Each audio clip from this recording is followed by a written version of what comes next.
guys, Zach here from Team Discmania. We're going to try something new. People have been asking for it, so we'll try for 9 holes. And you guys comment, let me know if you think I should do the back 9. So we're here at the LZ. You've seen a couple holes from here. We're going to do the blue layout because it leaves me a little more length to kind of talk about some things. But the idea here is I'm just going to show you kind of like my mindset playing kind of that like high level MA2. It's usually you'll find yourself starting to play the long tees and how to shave those strokes and actually win in MA3, MA2, just kind of that mindset you need to play smart instead of just running everything for birdie. So here, hole 1, we have a 350-foot shot. It's slightly uphill though, and there's a low ceiling. So there's a lot of margin for error plus a Mando. So I'm not running this for birdie because the likelihood of me getting this is pretty slim. So the idea here is I'm going to run the shot out into the field. I got all this field out here to the right. I just need to make sure my approach game is on point. And I'm just going to try and bail something out to the right. So I'm going to choose something a little understable. I could even go forehand here and just negate the basket completely and just play it out into the open field. So I'm going to throw a slightly understable backhand. So I'm just going to go smooth on the essence. I'm not looking to park this. I'm looking to just bail out to the right, leave myself a little jump putt for the approach and a tap in par. Keeping that stress level down is going to be key for finishing 18 holes or even 36 after 2 rounds and just staying on top of your game. So nice and smooth out to the right, low ceiling. So essence is just bailing out to the right. That's perfectly fine. We're like 2/3 of the way there, and that's what you're looking for. So we'll go jump putt that and tap in the easy par. I don't know, call it edge of C2, about 66 feet or so. Not gonna run this because it drops off on the backside, so the chances are if I airball this, I'm just gonna go down the hill. I'm gonna leave myself with a circle 1 putt. So like we said, we're just going for the par here because the birdie is not gonna be a big get. You're not really losing strokes to the field if you don't get the bird here. So we're just gonna go slight anhyzer on a P2, just a little like from the side putt instead of like from my core like I usually do because it's circle 2. So just gonna turn a little sideways and we're just gonna put a little ante on it. I'm just trying to get it so a stress-free tap in. Coming from the side, little wrist on it, Anhyzer will float me there. 5-footer for the tap in, easy par. You notice I took my bag off. I'm still gonna take my time. I'm gonna address my putt the same as any other putt. I can't tell you how many times when I first started playing, I gave up strokes from this distance because I was like, oh, it's in, and I just swung it right into the cage. Don't be that guy. Take your time, line it up, send it in, do your full routine, and make sure you card that par because you do not want to take a bogey that way. Trust me. We're here at hole 2. So the thing about hole 2, it's a slightly tight gap. We do not want to go to the right. The right is OB during a tournament. All that cuts you. So that way, instead of losing your disc, having to re-tee, you lost your disc, but you win OB, so you get to at least play from there. So I do that as a favor, even though people hate it. We do have a low ceiling here, so you do not want to play straight at the basket. You have all this room and height out to the right. It's a smaller gap, but we have the height. The other thing, take note of, it's uphill. It's going uphill 21 feet. So typical rule of thumb straight from the PDGA course design is for distance, you multiply elevation or, you multiply the elevation by 3 and then you add or subtract that if it's up or downhill. So this is really playing like 63, was 21 feet? Yeah, so 63 feet further than the 247. So it doesn't quite truly add up that way, but what I want you to take note of is the fact it is uphill. I can throw something faster and it's going to get there because it's going to hit the hillside. It's going to check up. So yeah, it's only 250 plus a little elevation. I can easily reach this with a putter. But if I'm doing that, I'm lofting it up. There's going to be wind coming over that hill. The putter is going to fly really straight. So if I'm off my line by just a little bit, I could drift right into the kudzu. I have to throw it higher so I could hit the tree. So I'm going to go faster and lower, and I can just play the ground. I'm going to hit the ground and check up. So I could throw a cloud breaker here if I wanted to, if I keep it low enough. So I'm going to go in between. I go FD1. The stability is going to keep me away from the kudzu. Even if I pull it right a little bit, I can even anhyzer this. I'm still not going OB. The big thing is I don't want to hit the tree right in front of me. So I'm going to play this out to the right on a slight anhyzer. I'm just aiming maybe like 1 or 2 fingers above the height of the basket. So I'm not really going to throw it too far. And I just want to let the stability, even if I end up left, I don't really care about getting under the basket. Circle 1 is fine. Then I can at least take the birdie putt at it. And if I miss, I should have a tap in par, super stress free still. So here we go. Out to the right, stability is going to swing me in. A little skip up the hill, and we're sitting, what, 25, 30 feet? I'm a little closer than I thought. Again, I put enough spin on it, And that's to play the extra ground. And that's a more advanced technique, is to make sure that you're really getting good snap and a little active wrists. And most of the tutorials tell you to have a static wrist. Just let the disc rip out. If you want that little extra distance or skip on the ground, you start working on spin control and adding a little active wrist. You can do that or not. You just won't get as big of a skip. So I did skip up to about 20. Again, like MA2 level, this isn't a guaranteed birdie. So don't stress yourself out over like, I have to make this birdie. It's a freebie. Like most people on the card in MA2 are not going to get this birdie. It's going to be about 50-50 on this hole. So I'm just going to run the putt. I'm going to take my time, but don't get mad if you miss it, because that's just going to start the snowball effect. And I still have 16 holes left to play. So we're going to run the birdie. I'm going to line everything up, take my time, nice and smooth. Almost missed it. If it dropped out, guess what? I have a stress-free par.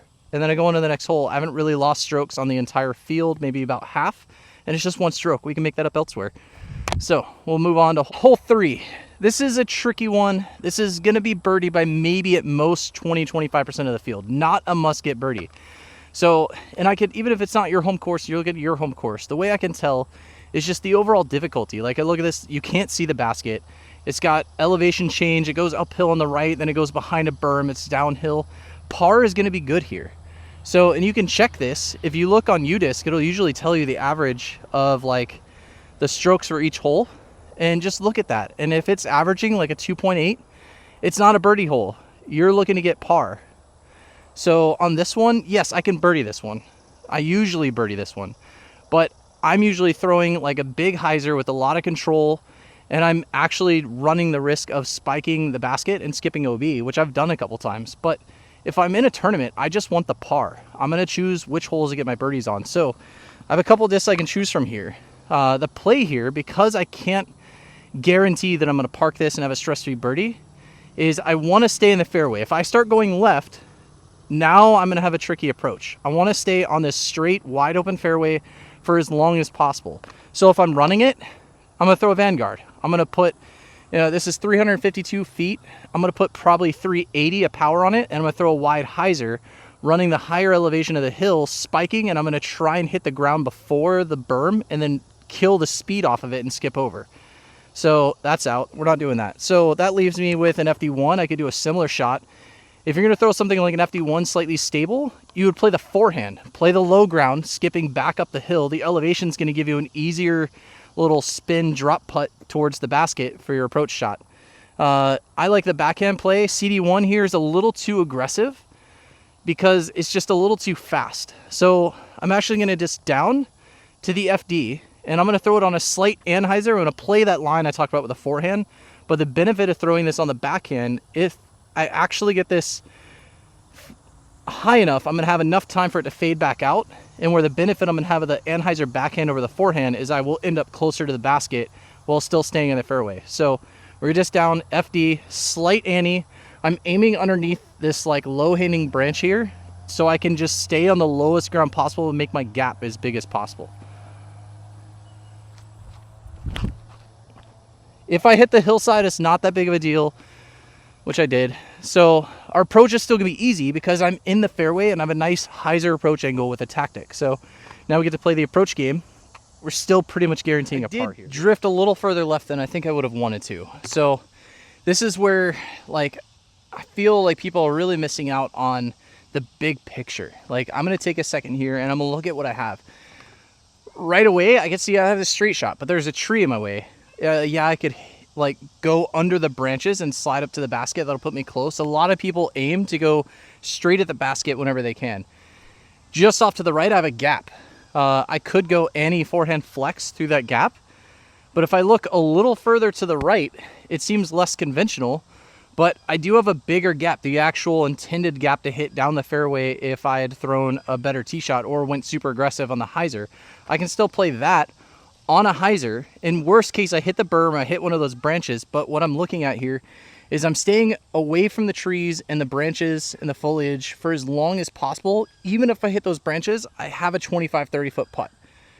Best case, I don't, and I'll just be under the basket. So instead of going straight at it or through this small gap, I'm gonna take the big gap that leaves me the most distance traveled before there's anything I could potentially hit. and then hopefully I miss it and we just drop by the basket, another stress-free tap-in par. So I'm gonna play tactic. I'm going base plastic because I don't want a huge skip or slide, and I don't want the stability of the Razor Claw 3. I want this to swing a little bit. So I'm gonna throw a soft, smooth, high spin little fan grip shot up high and let the stability swing me over the berm and skid me to the left so I get a 20-foot putt.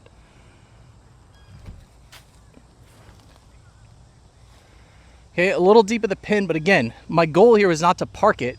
My goal was to make the gap. The gap is right here. If you want to turn around and just kind of see this huge opening right here versus pan further to the right and there's a small gap. That's the gap that most people I think would have tried to take instead of this huge open space out to the upper left or, well, upper right earlier. So now I'm left with a 15-foot putt, and this is why we're trying to keep everything as stress-free as possible, because now this isn't exactly a gimme, but by keeping everything low stress so far, I'm not all worked up, and now I need to make this to save my par. So I'm gonna take my time, do everything the same as I always do, whether it's 30 feet or 5 feet, and we're just gonna make this par putt. Hole 4. This is the hardest shot in disc golf, and then we made it a little bit harder. So it's a dead straight 217-foot shot. Yes, it does have 20 feet of elevation change, but it's a pretty straightforward shot, and that's kind of the problem that most people struggle with, is that execution of the dead straight shot, because unless I release this on a perfectly flat angle with a disc that goes really straight, I'm gonna hit one of the trees on this like maybe 20-foot wide fairway that just goes up the whole way. So I'm actually gonna throw 2 shots here, just gonna show you both methods of thinking. And then what most people are gonna think to go to here, and what I actually usually throw, is a putter. So we could throw, actually I'm just gonna go ahead and throw it. The Cosmic Fury, just shout out to Kyle Klein's new signature disc dropping. Cosmic Fury is a great shot here if you have the power and the control to keep your shot dead straight.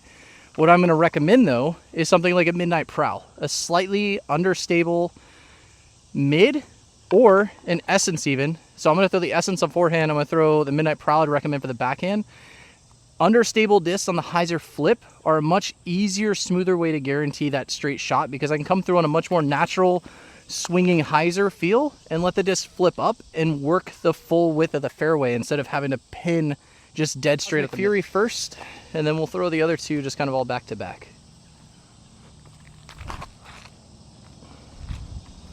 So a slight anhyzer is gonna hold that, oh, good tree kick. Even if I dropped at that tree, I would have been 15, 20 feet. That slight ante just holds it over, but that's a more technical shot.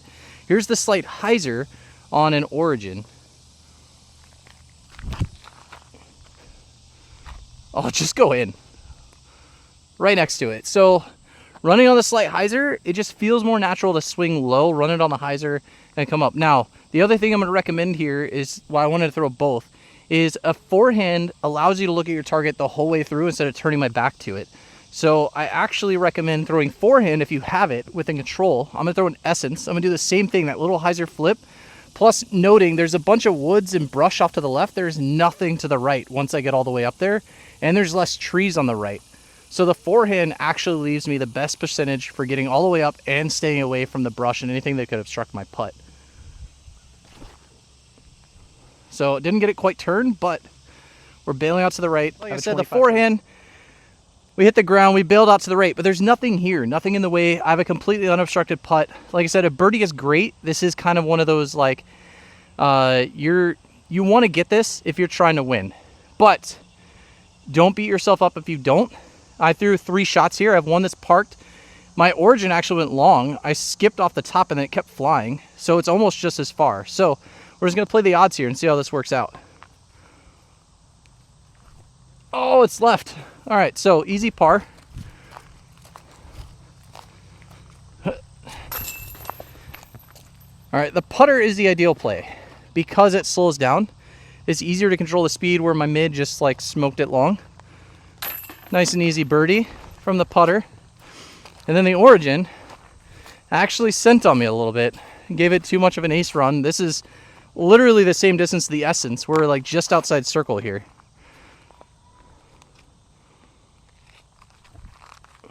Oh, you gotta be kidding me. So not terrible. That'll also par out. We can tap both of these in really quick. So nice easy straddle. I'm gonna take my time, jam it in. We'll take this one, do the same thing from here, slightly obstructed. So instead of going with my usual stance through here, that'd be ridiculous. I'm just gonna straddle out. Nice easy par. So a birdie and 2 pars. Not a bad way to finish this hole out. Hole 5. This is kind of one of those holes that exists that just flow with the course. We lost a couple holes when we designed this course, and we had to come up with something. So originally, the hole we just played was going to just tie into what is now 6. We had to add this hole in, but every course has their holes that are like this that just kind of like have to exist. And it's not as straightforward as most other holes, but there's still always a way to play it. Here, you can't really see the basket. The shape is super technical. The real play is throw something understable that flips up late and then goes straight after making like a 45-degree turn. So let's just play it for 3. There's an easy way I can do that with backhand or forehand. Backhand or forehand, I'm still going to throw putter. So I'm going to go Cosmic Fury or Tactic. The Cosmic Fury is going to be the backhand. Slight hyzer, I'm just looking to make it 2/3 of the way. So I want to make the initial gap, and then anything after that is bonus. I'm throwing slow, so my kicks aren't going to be bad and end up in a really bad spot in the brush. So slight hyzer, hopefully I get clearing. There, okay, we're good. I thought I was going to hit that tree to the right. Anhyzer forehand is going to be the play. So same as I was talking about that flip up late with the mid. I can do the same with an Anhyzer flex forehand, something overstable. Make that corner, disc makes its way to flat and gets back. But I do have the risk of fading to the right into the brush where there's no brush off to the left, which is why I like the backhand better. But if you have a good forehand and you trust yourself, go with like a 30 to 45 degree anti-flex, aim to the right of the fairway because it is going to slide left before it starts fading. And hopefully you can get all the way there. I hit a tree, but it's in about the same spot. All right, guys, they're right next to each other. As you see, this gap is pretty tight to hit. So as long as you make it to this like initial wall of trees, the guardian trees, we're good. We have a 45, 50, maybe a little more. It's like 60-foot jump putt, but just like hole 1, if I'm jump putting, I have a lot of control over the disc. I'm just going to play one of these. They're right next to each other. So I'm going to go off my first one, the backhand. That's what I do recommend because there's way less brush to the left than there is to the right. So keep that in mind, which way your disc is going to fade at the end of the flight to keep you away from everything. So I have a little tunnel shot jump putt. I'm just going to go straddle. The key to jump putts is make sure your arm does not go faster than your hand. So I need to make sure I'm still spinning it. Otherwise, I'm just going to run my arm right out. And by the time I go to spin it, I've already kind of ejected the disc and it comes out wobbly. So a little nose up, a little anhyzer to make this gap. And I'm just going to push it out from the core. Not trying to make that. I will say if you're close enough to do this, you could leave your bag on. But this is all we were looking for from the jump putt. If I ran it, I could have gone past into the bushes, and I didn't want that. I want the stress-free pars. All right, hole 6, 316. It bends to the right pretty much constantly after you go about a third of the way up the fairway. This is a trickier shot, even for like advanced players. Parking this is really hard. Most people don't birdie this. So again, we're just going for par here. Par is great. A good course score out here for like MA2, even winning, is like 2 or 3 down. So we don't need to stress over the birdies. We just need to make sure we don't take bogeys. If you don't have a forehand, your play is just going to be to throw straight to the corner with the putter and then throw straight again. You're going to have a longer approach shot. But if you have the forehand, that's definitely the play I'd recommend here. We're going for the highest percentage. So the forehand is going to get me A, around the corner, and B, I'm not going to fade into the woods on the left, which are really tight. And the hole does naturally play to the right. So we're just going to disc down with an FD. I'm not trying to park it. I'm just trying to make the initial corner and leave myself a nice, easy approach. The hole goes deep, and there's like almost nothing back there. If I saw this off to the right too much, I'm going to end up in even worse woods than what you see off to the left here. So we just want to stay fairway even if I run deep. So I'm going FD on a slight hyzer. I'm going to play the full width of the fairway going from the right corner, left on the hyzer, letting it drift to the right, make my fairway as wide as possible.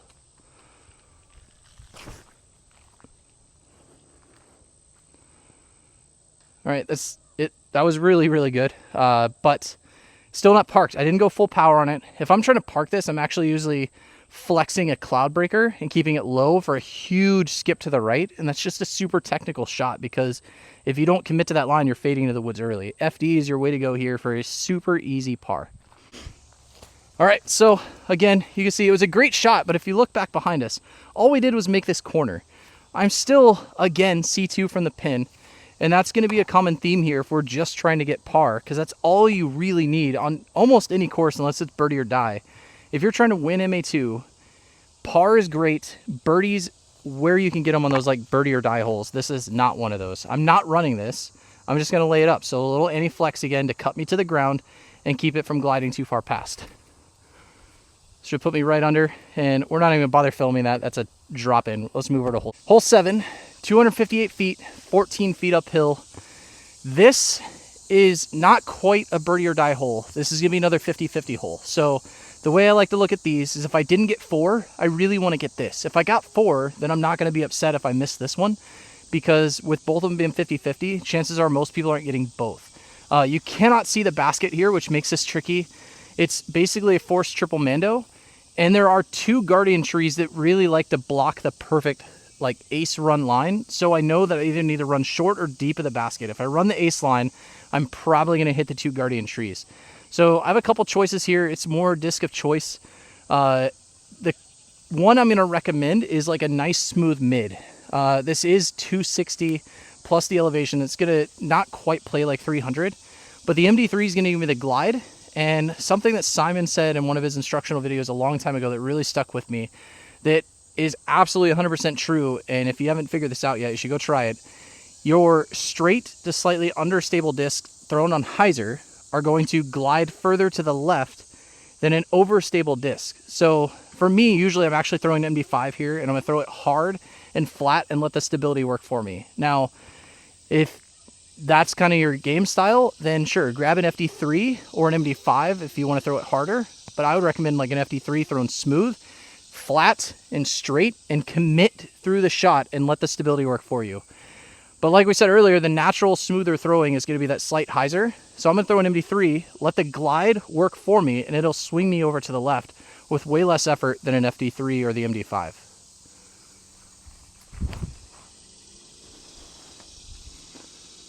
That should be parked. I mean, that's pretty much textbook. And like I said, that just smooth, low swinging hyzer shot is going to be way more accurate and consistent for you than trying to throw something flat where you miss the angle a little bit and now you're off target. I think I maybe hit this tree and we just didn't hear it because I don't feel like I left it this short. We got some guys coming up behind us. We're going to drain this really quick. Still, like I said, 50-50. Sometimes trees get in the way, or sometimes it just doesn't shake out the way you wanted. So we got another 25-30 footer for the birdie. Oh, it's something in my knee too. Hole 8's kind of one of those tricky holes. All right, so there's water left, and obviously that's all OB. There's trees everywhere. It's downhill. Elevation usually makes shots a little trickier.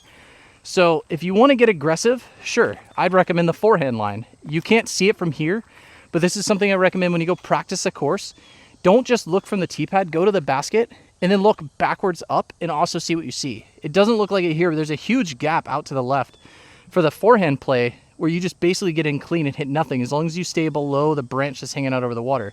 The smart play here to not lose a stroke and not lose a disc is we're just going to bail out to the right. I might get a look at a putt, but I'm not going to lose a stroke and I'm not going to lose a disc, and I'll just take my par and leave. So we're going to go origin again, same thought process as hole 4. With that flip up, and just let the hill and the gravity carry the disc down the hill, keep the speed up on the disc. It'll keep me drifting to the right. I should check up and then slide back to the left with the anti-skip. So just nice smooth hyzer flip down the hill.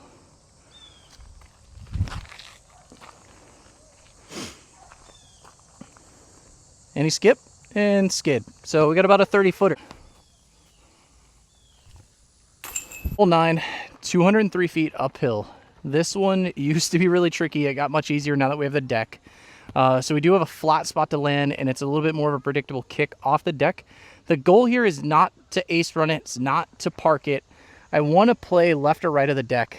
I'm going to throw my flippier MD3 as Iron Samurai 4. It's super beat up though, so now it actually flies kind of like an MD1, so I pulled my MD1. So I'm just going to play to the right, flat. If it drifts to the right a little bit, fine. I still have a 20-foot putt. All I'm trying to do is throw it hard enough to go pin high and just let the disc drift right or left as it will. I'm just going to aim to the right edge of that deck, kind of like at that tree that's pin high with it, and just let the disc do the work for me. I just need to make sure I throw it hard enough to get there. And again, I'm just going to throw it flat with just a slight bit of hyzer angle, maybe off to the right, just a little bit of that tree.